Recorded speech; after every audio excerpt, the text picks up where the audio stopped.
nga po pala si Salvador Magalona, taga Taytay Rizal. Shoutout talaga sa mga kasamahan ko na gusto magpadagdag ng code. PM nyo lang si Sir Mon. Salamat sir. Anong company mo nga sir? H. Balyer. Okay. Shoutout mo din si ma'am.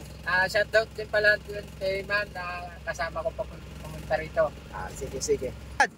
So ayan po si Sir Salvador. Ito si Sir Salvador is mag-additional to ng code 3. So yun nga po, PD certificate po requirements natin sa LTO para makapag-additional code.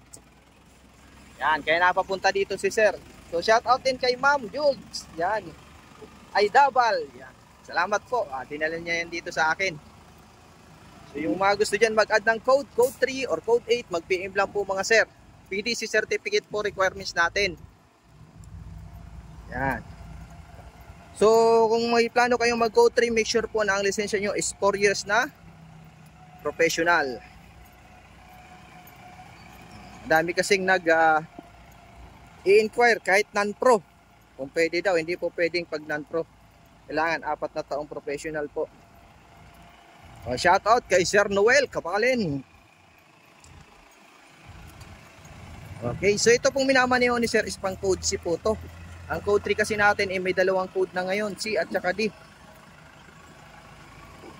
Yung C ay para sa straight track at yung D ay para sa bus. So double check nyo din yung likod ng license nyo. Baka nagdadrive kayo ng 3.5 pataas at bago na yung code nyo, di na uobra yun mga sir. Yan. So, parking muna gagawin ni sir. Shout out pala dyan kay Sir Jimmy Islaga. Yan, salamat Sir Jimmy, pati kay Sir Louie Gonyes. Sir Alexander Kayagoy. Yan, shout out sa iyo sir.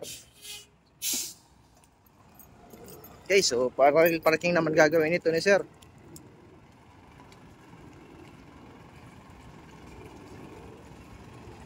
Ayan.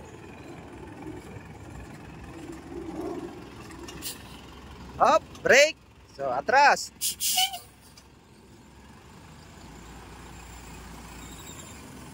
Shout out din kay Sir Noel Estelimera. Yan.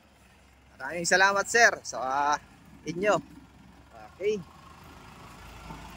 Bawi na, kanan, sagad.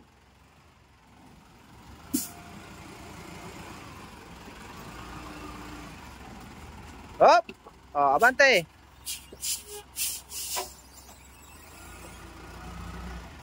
Break. Yan, ayos. Okay, tingin. Yan Yan po yung mga gusto mag-add ng code 3 at code 8, PM lang po. Maraming salamat po. God bless po sa inyo lahat.